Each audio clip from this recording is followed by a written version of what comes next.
We're following a developing story out of Portsmouth. That's where the bodies of two people were found this morning. The discovery was made at a home near South Street and Lansing Avenue. And that's where 10 News' Melanie Woodrow is right now. And Melanie, what have you learned?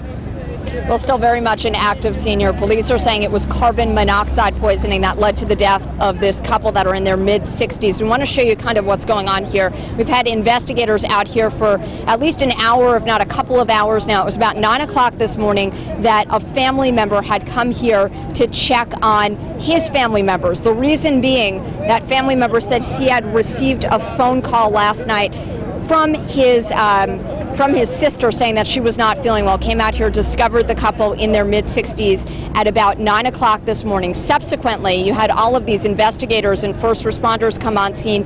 They detected the carbon monoxide leak in the apartment here. They then checked the other apartments and discovered that there were 2 other apartments that had carbon monoxide leaks. Subsequently, the building that you're looking at right now, all 5 apartments within this building have been evacuated. The police have not been able to tell us exactly how many residents at this point. Now, as for those 2 other apartments that had the carbon monoxide leaks, as my photographer sort of swings around here, you can see there's an ambulance on scene. Residents were checked here on scene. As far as we know, they were not transported to a hospital. They were checked inside the ambulance to see what, if any, effects they had because of those carbon monoxide leaks. So far, we haven't heard anything more about that, whether or not they've been taken to a hospital or simply released and are doing okay. And as we pan around here a little bit more, you can see a lot of residents that are out here.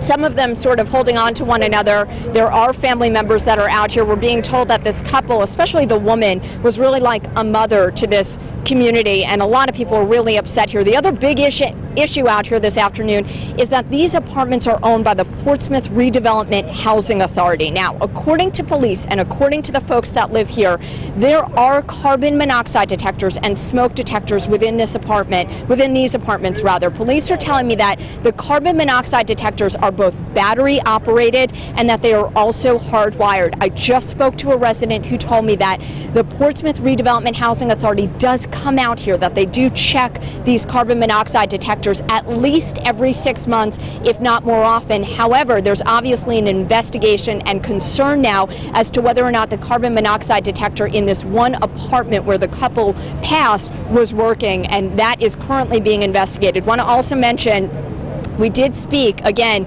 to a family member who described to us that he received a call from his sister last night. She is the female victim in this, and that she said, "I'm not feeling well. I've never felt like this before. I keep falling asleep. I'm really feeling very ill." Subsequently, they came to check on her, and for whatever reason, the family felt that she was doing okay. They left, and then, of course,